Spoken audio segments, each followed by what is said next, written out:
പ്രൈസലോ hallelujah ആമേൻ. യേശു കർത്താവിൻ്റെ കല്ലറയിലേക്ക് മത്തലിക്കരയെ മറിയും യാക്കോബിൻ്റെ അമ്മ മറിയും കൂടി കല്ലറയിലേക്ക് പോവുകയാണ്, സുഗന്ധവർഗം കൊണ്ടുപോവുകയാണ്.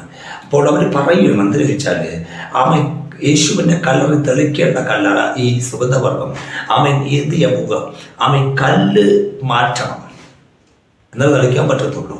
അപ്പോൾ കല്ല് ഞങ്ങൾക്ക് വേണ്ടി ഉരുട്ടി മാറ്റുമെന്നുള്ളൊരു പ്രയാസത്തോടു കൂടി അവർ കടന്നു പോവുക.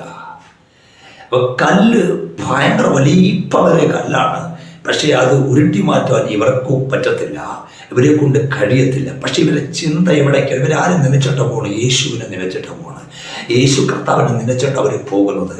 ആമേൻ. യേശുവിൻ്റെ കല്ലറയിലെത്തി ഈ സുഗന്ധവർഗം തളിക്കണം.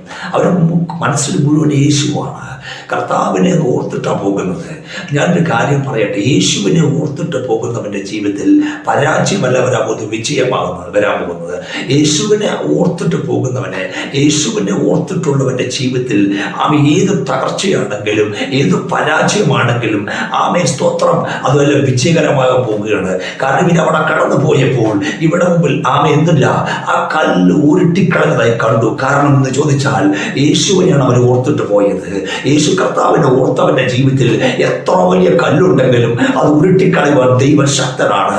ഇന്ന് കർത്താവിനെ നനച്ചുകൊണ്ട് കർത്താവിനെ ഓർത്തുകൊണ്ട് നിങ്ങൾ എന്തെല്ലാം കാര്യത്തിന് വേണ്ടി ഇറങ്ങി പുറപ്പെടുന്നെങ്കിൽ നിങ്ങളുടെ വിഷയത്തിന് നടുവിൽ നിങ്ങളുടെ ജീവിതത്തിൽ വലിയ പ്രതികൂലങ്ങൾ ഉണ്ടാകാം, വലിയ പ്രതിസന്ധികൾ ഉണ്ടാകാം, വലിയ കടഭാരങ്ങൾ ഉണ്ടാകാം, വലിയ കുടുംബ തകർച്ചകൾ ഉണ്ടാകാം. പക്ഷെ ഇതിനൊന്നും പരിഹാരം കാണാതിരിക്കുന്നെങ്കിൽ യേശുവിനെ ഓർത്തുകൊണ്ട് യേശുവിനെ മനസ്സിൽ ധ്യാനിച്ചുകൊണ്ട് നീ ഓരോന്നിലേക്ക് സ്റ്റെപ്പ് വെക്കുന്നെങ്കിൽ അവിടെ നിന്റെ പരാജയമല്ല കാണാൻ പോകുന്ന വിജയമാണ്. നിന്റെ തടസ്സങ്ങൾ മാറിപ്പോകാൻ പോകുക. കർത്താവിനെ ഓർത്തുപോയ മത്തലിക്കരെ മറി യാക്കോബ്